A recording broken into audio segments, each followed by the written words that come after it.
buenas tardes a todos y a todas. Bienvenidos a los seguidores de Voces de la Nación.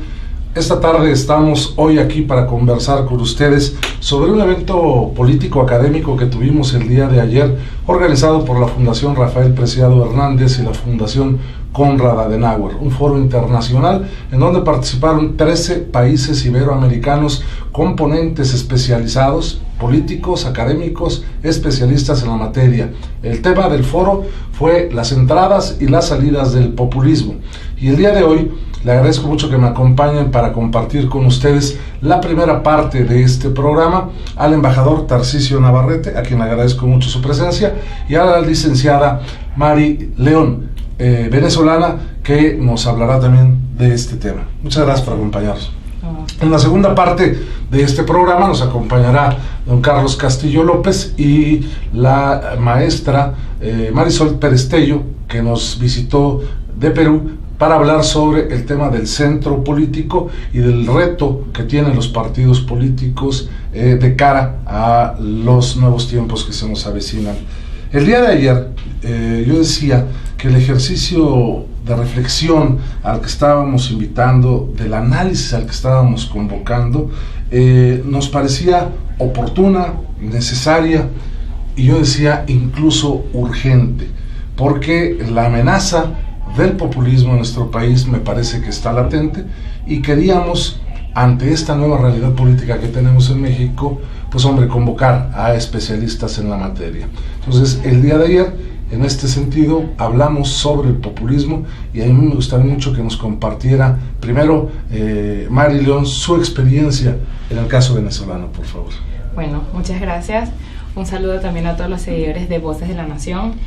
Venezuela es un caso importante y es un ejemplo para no seguir en América Latina. Nosotros vivimos hoy una dictadura, un narcoestado que está ligado también a células terroristas y tiene amedrentado a todo un país. Nosotros vivimos persecución, vivimos torturas, tenemos presos políticos, incluso nos asesinaron a muchos dirigentes y eso es lo que nosotros estamos padeciendo. Un gobierno que es ineficiente, que tiene desabastecimiento, que tiene una violación de derechos humanos constante, que tiene sumido al país en una crisis humanitaria. Entonces eso no se lo deseo a ningún país, aparte de toda esta migración que tenemos a raíz de este problema. Es complicado. El día de ayer comentaba yo también, embajador, que sí. Federico Finkelstein, en su extraordinario libro del fascismo al populismo, nos recordaba diferentes clases de populismo, y él habla, por ejemplo, del populismo clásico, donde dice que es precisamente el peronismo en Argentina el que surge precisamente esta vía, y por supuesto habla de Colombia, habla de Ecuador, Venezuela, Perú y Bolivia, del populismo liberal, específicamente en Argentina con Carlos Menem, Fernando Collor de Melo en Brasil, y un populismo neoclásico de izquierda con los Kirchner en Argentina, con Hugo Chávez y Nicolás Maduro en Venezuela, Rafael Correa en Ecuador y Evo Morales en Bolivia. Pero también menciona Federico Finkelstein a partidos neoclásicos populistas de izquierda como Podemos en España y Syriza en Grecia. Tú que estuviste algún tiempo en Grecia como nuestro embajador, ¿qué opinas de esta clasificación que hace Federico Finkelstein? Con mucho gusto, sí. ¿Me permites primero? Muchas gracias por la invitación. Un saludo también a los seguidores y un comentario de carácter teórico. Si la democracia es el sistema más propenso a velar por los derechos humanos, por las libertades, el populismo, el autoritarismo, ya no digamos el fascismo, es la antítesis, y eso significa vulneración de cualquiera de los rubros, en materia económica o en materia social o de libertades, con tal de que se mantenga en el poder. Aunque no haya buenos resultados en la materia económica, ellos con gestos, con aspavientos, logran envolver hasta cierto punto al electorado para que se mantenga en el poder, creando un enemigo externo, como ayer se comentaba en este foro que hubo. Entonces, creo que estamos entonces ante ante una enfermedad, diría yo, que se ha dado en varios países, y entre más pronto pase mejor, porque la democracia está en riesgo, sí, y si fuera un ser humano la democracia, porque de alguna forma está encarnada en millones de seres humanos, entre más pase esa enfermedad, mejor. Ahora, respecto al tema de europeo, Grecia sí, efectivamente vivió varios años con el gobierno dirigido por Alexis Tsipras, que pertenece al partido de Syriza. Fue un conglomerado de muchas fuerzas y en sí mismo llevaba la contradicción. Cuando llegaron al gobierno estaba sumido Grecia en una crisis. Los años que estuve fueron de 2011 a 2017 y me tocó, digamos, el crecimiento de la crisis económica hasta llegar al cierre de los bancos. Fue una situación muy dolorosa para la gente. Creo que eso no se lo merecen los griegos en ningún pueblo, por eso es que es importante lo que dice Mari. Tenemos que tener mucho cuidado de lo que está pasando en la región para que no nos pase a nosotros. Realmente muchas veces los populistas no manejan la economía, ¿no? Tienen capacidad de enfrentarse a cualquiera, de oponerse. En el caso de Grecia, diría yo que perdieron al menos un año valiosísimo para recuperarse de la crisis frente a lo que llamaban la troika, que eran los que estaban tratando de hacer el rescate de Grecia, porque estaba en peligro también de salirse, y estaba el Banco Central Europeo, el Fondo Monetario Internacional, y creía entonces este gobierno de Tsipras, de Syriza, que podía decir no y me voy. Puede ser más ejemplificar. Hagan de cuenta ustedes que el gobierno le dijo al pueblo: tú estás enfermo, la economía está mal, pero yo no te voy a hacer cirugía mayor, te puedo sacar, salte del hospital, como rompe con la troika y yo te voy a curar sin ir a hacer una cirugía mayor. Pues no fue posible, tuvieron que darse cuenta que tenían que ser rescatados y se les fueron dando en 3 tramos el dinero para lo mismo. Afortunadamente ahora ya pues empiezan a colocarse los bonos y la economía mejora, ¿no? Pero esto nos lleva a reflexionar también sobre lo que está pasando en México, pero quizá más adelante podemos comentarlo. Mari, durante el siglo pasado era clásico ver caer a las democracias a través de hechos violentos, golpes de Estado. Quizá los últimos 2 golpes de Estado se vivieron en tu país, y a partir de entonces los gobiernos populistas han entrado, incluso el gobierno de Chávez, a partir del voto popular. Este es un riesgo terrible para la democracia, enferma a la democracia, y evidentemente, pues hombre, existe la tentación, por supuesto, de esos líderes carismáticos de perpetuarse en el poder. ¿Qué receta le darías tú a los venezolanos? Y ahí nosotros tomaríamos también una receta para que pues no nos suceda eso en nuestro país, ¿no? Yo creo que lo más importante es cuidar la democracia y no creerla ganada. En Venezuela, en los últimos años, hubo 2 intentos de golpe de Estado que no se llevaron a cabo porque la institución democrática era suficientemente fuerte. El intento en el 92 con Carlos Andrés Pérez y el intento en el 2000 con Hugo Rafael Chávez Frías. Los 2 presidentes se mantuvieron en sus lugares y la institucionalidad democrática fue la que tomó la decisión, porque la gente estaba asida a la democracia, teníamos una buena salud y no la cuidamos. Ese fue el gran error, pensar esto está bien, las cosas se resolvieron y vamos a dejar que las cosas pasen porque estamos en buen rumbo. Yo creo que hay que las cosas llamarlas por su nombre. El populismo per se no es el problema si las instituciones son fuertes, porque podemos tener mandatarios populistas, los van a ver, pero mientras que nosotros cuidemos las instituciones, el Congreso, los tribunales, el legislativo, vamos a lograr mantener nuestra democracia fuerte, y yo creo que esa es la clave. Es la clave. Embajador, aquí en México, en nuestro país, nos encontramos frente a un cambio de rumbo, ¿no? Un destino que yo lo veo aún incierto y que se traduce en un contexto de debilidad institucional por las muestras, las señales que ha mandado el presidente del gobierno mexicano, ¿ves tú también serios peligros para las instituciones democráticas de nuestro Estado?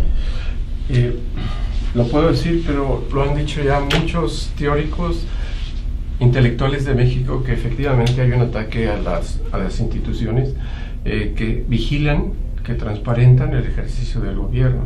Y esto es altamente preocupante, porque un ejercicio populista de un gobierno conlleva un rechazo a la crítica, a la vigilancia, a la rendición de cuentas, a tener caja chica, a no saber cómo están las finanzas realmente de un país. Creo yo que también se nota cuando no hay datos confiables. El populista pide casi como un acto de fe al pueblo y le dice, vamos a estar mejor.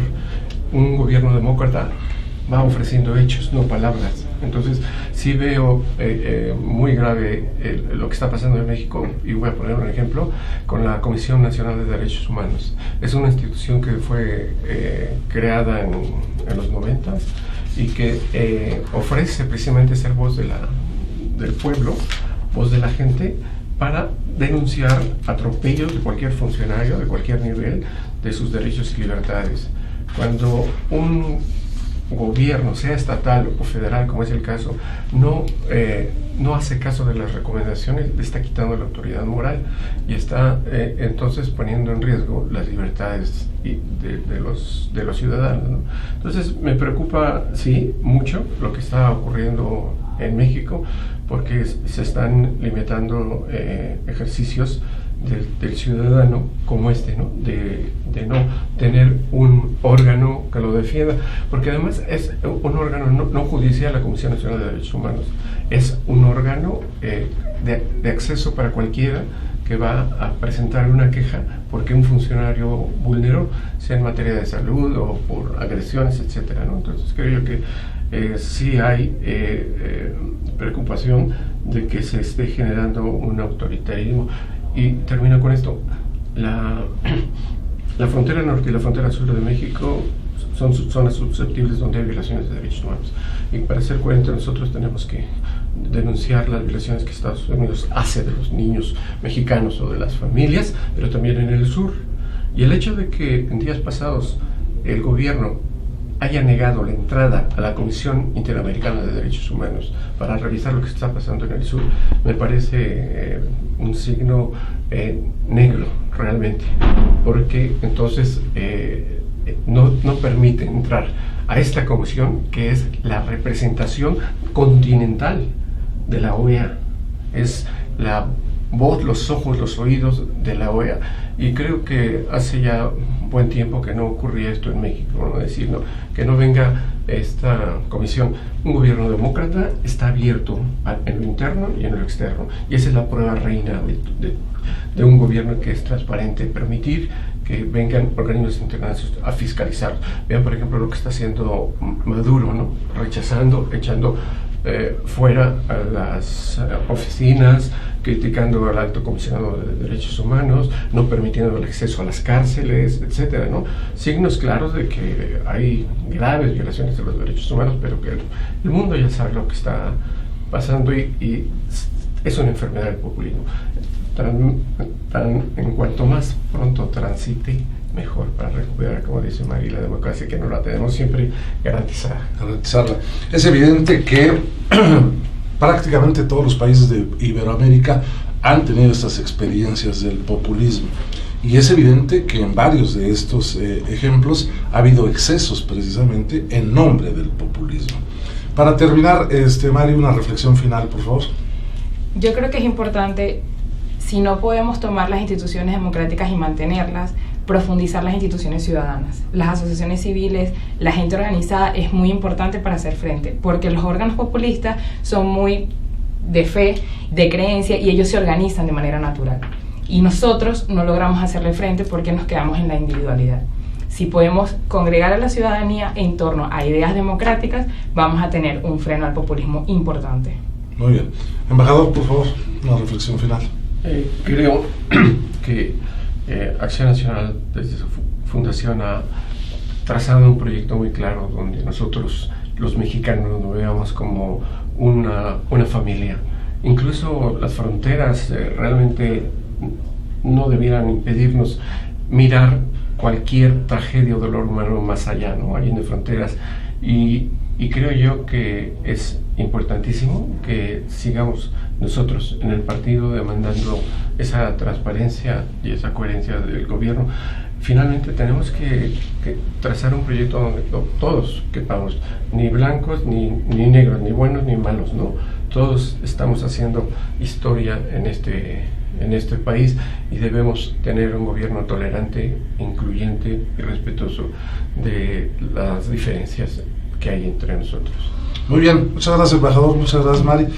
Sigan con nosotros para continuar en la segunda parte de esta mesa con ustedes. Vamos a hablar sobre el centro político y los partidos políticos humanistas en Iberoamérica.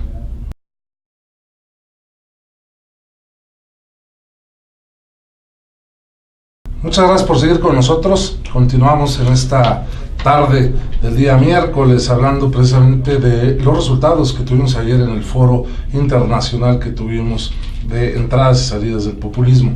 En el segundo conversatorio habíamos pedido a los participantes que nos platicaran sobre el tema de la búsqueda del centro político y del humanismo en el siglo XXI, así como también los retos que tenemos los partidos humanistas en Iberoamérica. Para comentarnos sobre los trabajos del día de ayer y las aportaciones necesarias para el día de hoy, nos acompañan el día de hoy Marisol Pérez Tello, una extraordinaria abogada, defensora de derechos humanos y fue ministro de Justicia y Derechos Humanos en Perú. Bienvenida, Marisol, muchas gracias. Gracias, Humberto, muchas gracias por la invitación. Y nos acompaña el director editorial de la revista Bien Común y director de Relaciones Internacionales de la Fundación Rafael Preciado Hernández, Carlos Castillo López. Muchas gracias, Carlos. Humberto, buenas tardes. El día de ayer, bueno, decíamos, ¿no? Y les hacía yo una pregunta en la reflexión inicial. ¿Por qué buscar el centro político cuando nos hemos dado cuenta que en varios países del mundo las extremas derechas y los extremos izquierdos han tenido mucho éxito, sobre todo en resultados electorales recientes? Lanzo la pregunta al aire. ¿Por qué buscar el centro político, Marisol? Porque lo primero es que expliquemos este necesario espectro en el que nos movemos. Cuando uno habla del centro humanista, no habla del centro entre la izquierda y la derecha, ni siquiera habla del justo medio aristotélico, habla en realidad de la centralidad del ser humano. El centro es el ser humano y a partir de ese ser humano que es inmutable y que es universal, nosotros construimos una política para el ser humano y no al revés. Las izquierdas y derechas se construyen sobre la base de la economía. Es la economía la que a partir de cómo la entiendes, estatista o no estatista y determinados parámetros, cae o no cae en consecuencias para el hombre, y a partir de eso la libertad y la justicia se condicionan a la administración de esos recursos. Lo que nosotros decimos es: el ser humano tiene que ser el centro de nuestra conducta política, su dignidad y respeto a esa dignidad tiene que ser el norte que marque la conducta de los políticos que nos consideramos humanistas. Y a partir de eso, de reconocer la centralidad del ser humano, su integralidad, la razón, la libertad, no renunciamos a esta dicotomía que nos plantea la izquierda y la derecha extrema, ¿no? La izquierda, que renunciemos a la libertad en nombre de la justicia; la derecha, que renunciemos a la justicia en nombre de la libertad. Y nosotros, en cambio, decimos: no hay que renunciar ni a la justicia ni a la libertad, hay que pelear por ambas, y hay que hacerlo con solidaridad, que en la práctica, cuando detentas el poder, es la administración de los recursos públicos. Esa solidaridad es en realidad el generar las condiciones de igualdad para que podamos desarrollar todo nuestro potencial como seres humanos, ¿no? Yo creo que hay un gran espacio en el centro en el que los políticos humanistas necesitamos decirle a los ciudadanos: no eres una cifra, no eres no te pierdas en la macroeconomía que el 49% de niños con anemia son 5 de cada 10 niños que no van a competir en igualdad de condiciones. Estamos saliendo de una raya y de un partidor que no es el mismo. Hay niños y niñas que van a tener, las niñas, más obstáculos por su condición de niñas, los niños, si además son pobres, si además nacen en una zona rural, si además tienen padres que no son profesionales, van a tener un montón de vallas que no van a llegar que no le van a permitir correr en la pista libre. Y lo que nos toca a los políticos es igualar condiciones para que todos podamos llegar hasta donde nuestra capacidad nos lo permita. Muy bien. Carlos Castillo. Bueno, se trata en efecto, ¿no?, de dignificar a las personas, ¿no?, de que las personas vuelvan a tener un rostro, que, como quería Gómez Morín, vuelva a ser el dolor el centro de la acción política. Es decir, hay sufrimiento, hay una serie de cifras, de eufemismos que ocultan un poco ese sufrimiento, ¿no? Y entonces, en vez de decir tenemos X número de personas enfermas, tenemos derechohabientes del seguro, ¿no? O sea, a ver, no es un derechohabiente, una persona que necesita una atención, que necesita un cuidado. Es volver a llenar ese espacio de la cifra, de la abstracción de personas reales, de personas tangibles. Y es precisamente eso lo que el centro permite, ¿no? El gran problema de estar buscando, digamos, el extremo, ¿no?, estos extremos, es que cada vez se amplía más ese péndulo, ¿no? Y empezamos a añorar las soluciones del otro extremo, ¿no? Entonces, a una Dilma lo pones un Bolsonaro, ¿no? Y entonces ya el péndulo se fue a unos extremos irreconciliables, ¿no? Y en esa irreconciliación lo que se anula es la política, porque en los extremos hay posiciones inamovibles, hay posiciones que no están dispuestas a negociar, hay absolutos, ¿no? Entonces, ¿qué es la construcción de ese centro? Es la posibilidad de volver a darle un lugar a la política. Creo que tú lo mencionabas ayer, dignificar otra vez a la política, darle su papel preponderante como solucionadora de problemas y no como el obstáculo o el argumento para decir, bueno, tenemos estos números, pero tenemos estos resultados. Vaya, perderse en este discurso de abstracciones que además la ciudadanía cada vez rechaza más, debido sobre todo al acceso a la información, bueno, a toda esta revolución de las tecnologías que ya te permiten estar en contacto con esa información que antes era monopolio, era exclusiva, ¿no? Entonces yo creo que a raíz de estos cambios de esa tecnología, el centro político no solo tiene que instalarse de manera sólida, sino también tiene que reinventarse, ¿no? Y tú hablabas de estos valores, hablabas de la solidaridad, hablabas de la dignidad humana. Yo añado uno que se me hace absolutamente clave, porque además el populista no lo ha entendido, que es la subsidiariedad. Yo creo que ese valor que te permite, ¿no?, entender que hay desigualdades naturales, tú lo explicaste de manera excelente ahorita, pero entender que hay esas desigualdades y que hay una necesidad de empujar para que los grupos que han quedado relegados, marginados, puedan tener ese piso parejo, ¿no? O sea, las mujeres, los niños, las familias, la marginalidad, las extremas desigualdades que padecemos en Latinoamérica. Bueno, creo que a través de una concepción de la subsidiariedad plenamente humana, plenamente apegada al humanismo, pero entendida en clave del siglo XXI, es que esto puede empezar, digamos, a paliarse y este centro a reconstruirse, ¿no? Hablabas de la dignificación de la política, Carlos, como un elemento indispensable precisamente para nuestra actuación. Debemos de reconocer ciertamente que los partidos políticos humanistas no estamos en nuestro mejor momento político en la actualidad.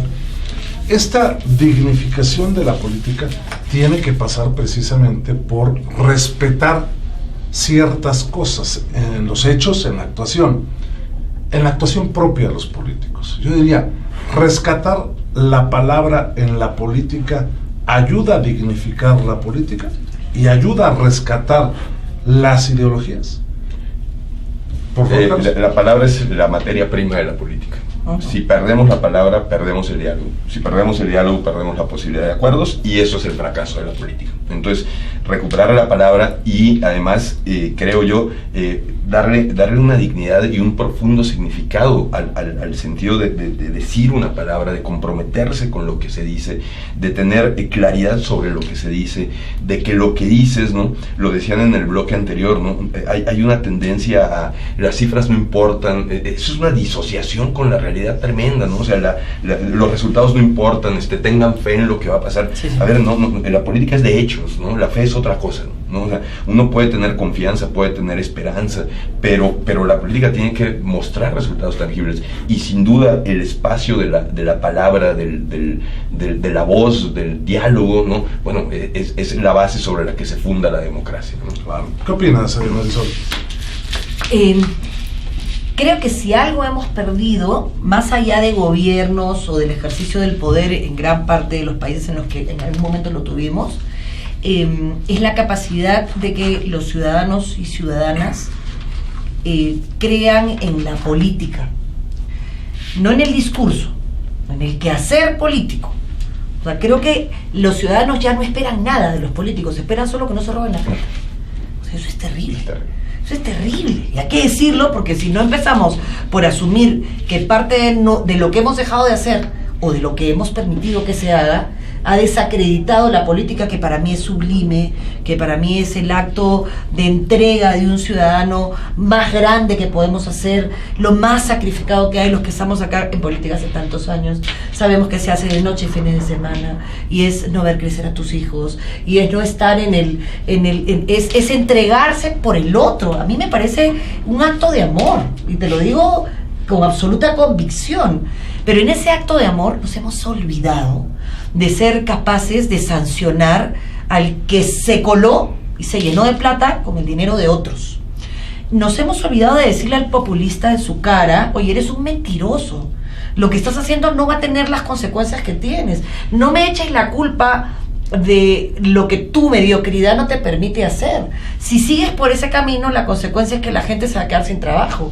Si sigues regalando la plata de la seguridad social, la consecuencia es que dentro de 10 años las personas no van a tener plata para comprar su medicina.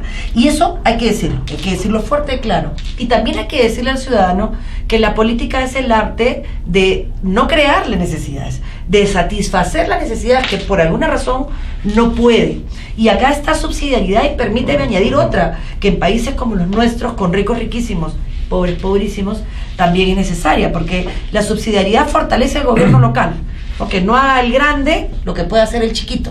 Entonces es la municipalidad en realidad el eje de nuestro trabajo político, es el municipio el que hay que fortalecer, es el que está cerca de la gente, el que está cerca de las necesidades. Pero claro, ¿qué pasa cuando ese chiquito no va a poder hacerlo?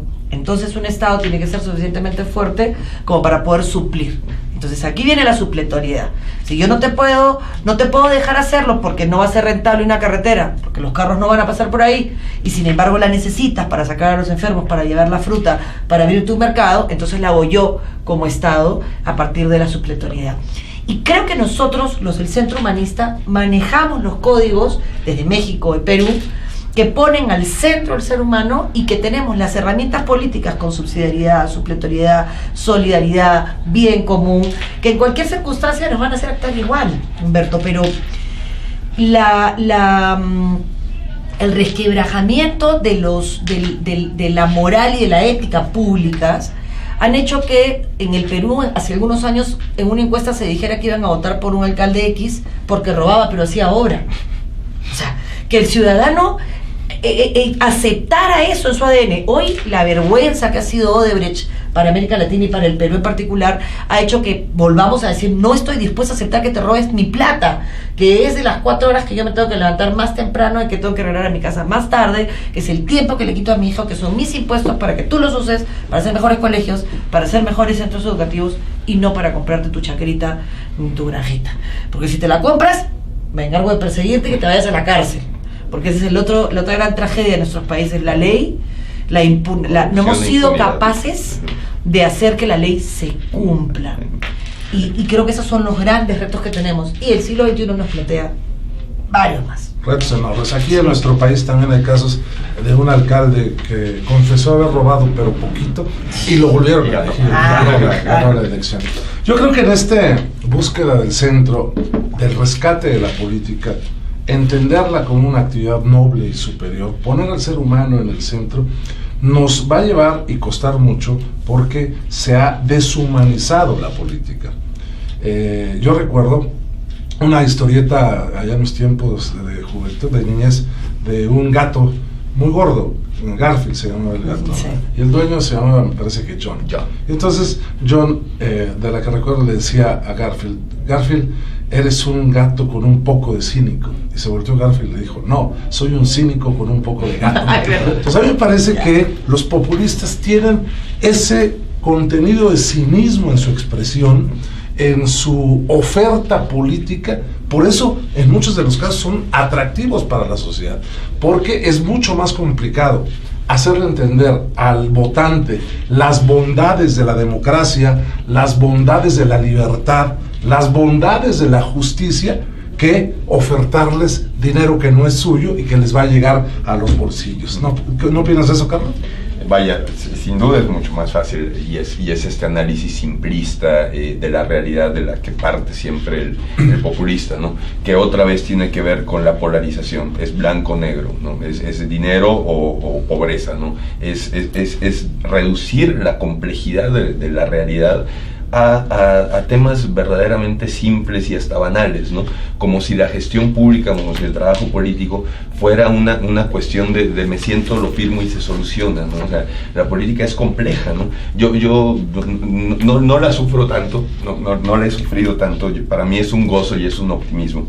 El reto que me plantea el siglo XXI, el desafío de pensar el siglo XXI en clave humanista, creo yo es fundamental para que precisamente este centro político vuelva a ser una alternativa, porque sin duda los partidos humanistas, los partidos de centro, hemos dado soluciones verdaderamente originales, creativas, eficaces durante el siglo XX. Vaya, no es casualidad que muchas de las grandes transiciones a la democracia se hayan dado bajo el signo de los partidos humanistas. No es casualidad, es consecuencia. Y la principal razón de esa consecuencia es que nos dedicamos profundamente a pensar, ¿no?, cómo queríamos construir esa democracia. Ahora lo que yo creo que tenemos que hacer es pensar otra vez cómo reconstruir este espacio, ¿no?, que logre sacar a las sociedades de esta incapacidad de construir acuerdos, de tener una política digna y noble, ¿no? Pero eso no va a pasar si no pensamos el siglo XXI en nuestros propios códigos, si no nos damos un nuevo lenguaje incluso, ¿no? Yo creo que es una oportunidad fabulosa, ¿no?, que requiere una creatividad y un ánimo, ¿no?, que a mí me entusiasma mucho, ¿no? Es un reto lindo, ¿no?, y además es un reto sumamente urgente, ¿no?, porque creo que si no lo hacemos nosotros, ¿no?, son muy pocos los que están conscientes o van a responder de esta manera, con estos valores, a estos retos, ¿no? Hablabas del siglo XXI, Carlos. Nos restan, estamos celebrando los 80 años del PAN. Al siglo XXI le restan solo 81 años. ¿Es urgente, Marisol? No da más, Humberto. O sea, yo soy una mujer positiva. El vaso para mí siempre está lleno. Siempre hay una oportunidad. Siempre. Creo que también es la única manera de poder tirarte a la espalda los temas con los que nos enfrentamos, los que hacemos política de verdad. ¿No? Yo trabajo desaparecidos, trabajo trata, trabajo niños con leucemia que no tienen trasplantes en el Perú y solo en el Perú se mueren porque somos incapaces de hacer un banco. Entonces, si no veo la vida con esperanza, en realidad no podría cargar con ese peso, que además me lo he impuesto porque creo que no estamos en la vida ni para coleccionar tarjetas de crédito ni para coleccionar temas suntuarios. Estamos acá para trascender, y creo que Caritas in Veritatis, que es una encíclica que hay que releer y que hay que pensar mucho, nos obliga a pensar en la trascendencia. Si pensamos en el sentido de trascendencia, nuestra vida es una vida mucho más austera, pero mucho más plena. Y tú has hecho unos comentarios que quiero comentar antes de ir a la pregunta que me hacías y lo que nos plantea, que es el desafío del siglo XXI. El tema del cinismo, ¿no?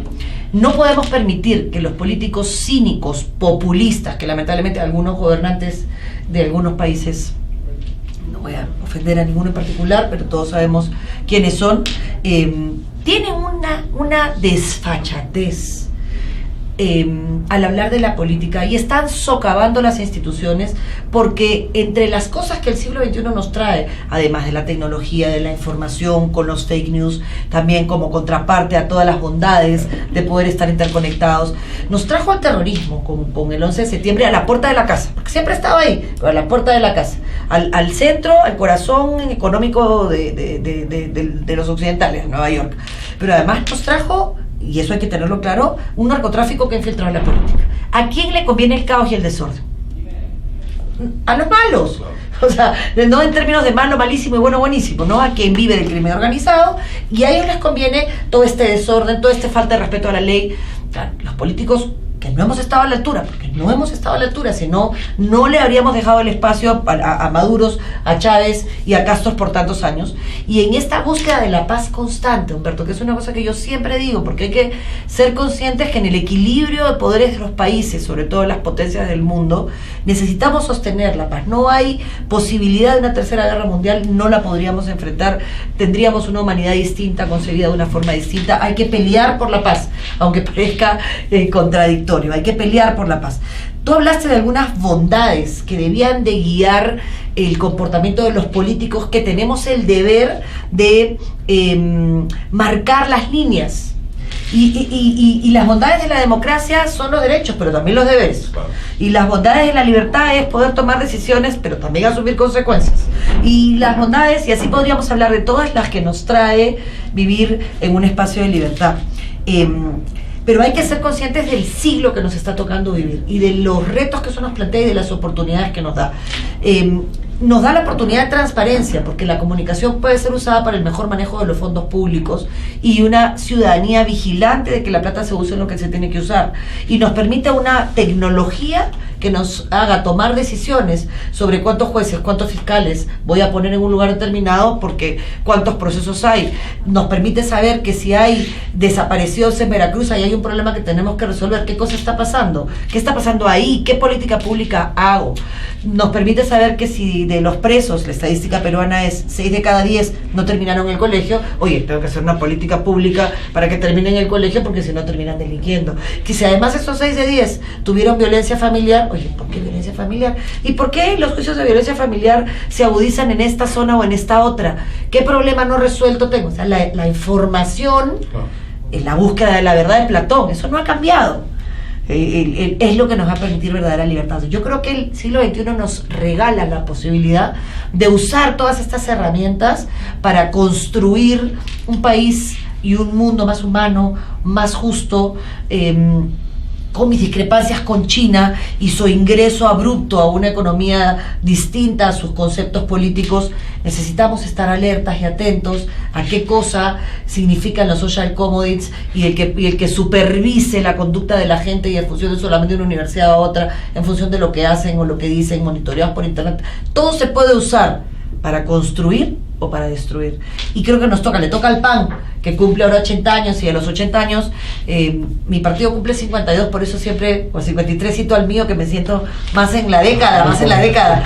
Uno tiene que adecuarse a los signos de los tiempos y gradualmente ir aceptando esos cambios sin perder de vista la integralidad y el eje central que somos los seres humanos. Somos maravillosos, grandes, chiquitos, gordos, de ojos de colores distintos, y creo que tenemos mucho que dar. Y la verdad, Humberto, en estos 80 años del PAN, yo quiero, a nombre de mi partido, el Partido Popular Cristiano de Perú, saludar el esfuerzo, el trabajo, el compromiso. No ha sido fácil hacer política en un país que ha tenido los péndulos populistas y partidos con que habían copado de alguna manera todo el aparato estatal, pero creo que tienen un reto al frente muy grande, y estoy segura que lo van a sacar adelante, y que Fundación Preciados va a ser un faro, ¿no? Muchas gracias. Bueno, estamos llegando al final de este programa Voces de la Nación. Una reflexión final, Carlos. Bueno, solamente poner sobre la mesa la apuesta por esta política de reflexión, ¿no? Si hay que pensar el siglo XXI en clave humanista, creo que hay que generar esos espacios, ¿no?, en los que fuera, y no por excluirse, sino fuera de la política cotidiana, ¿no?, hay que volvernos a pensar, y eso requiere tiempo, y eso requiere lectura, y eso requiere ideas, y eso requiere debate, y eso requiere, perderle el miedo a poner en la mesa de diálogo los temas del siglo XXI, ¿no? De repente nos arredraramos frente a ciertas cosas que vemos innovadoras o distintas a lo que había sido una tradición, ¿no? Y yo creo que hay que empezar a refundar esa tradición, ¿no? Creo que tenemos, insisto, los valores para hacerlo. Somos nosotros los que podemos, ¿no?, generar esos espacios, y si somos nosotros los que podemos, pues es una responsabilidad hacerlo, ¿no? Muchas gracias, Carlos Castillo López. Muchas gracias a nuestra invitada, muy querida Marisol Perestello. Bienvenida a México. Lástima que te vas el día de hoy. Regresaré. Estamos en Voces de la Nación. Los invitamos a que nos vean la próxima semana, miércoles, en punto de las 7 de la tarde, por nuestras redes, Revista La Nación, y por Instagram también, Revista La Nación. Muchas gracias. Buenas noches.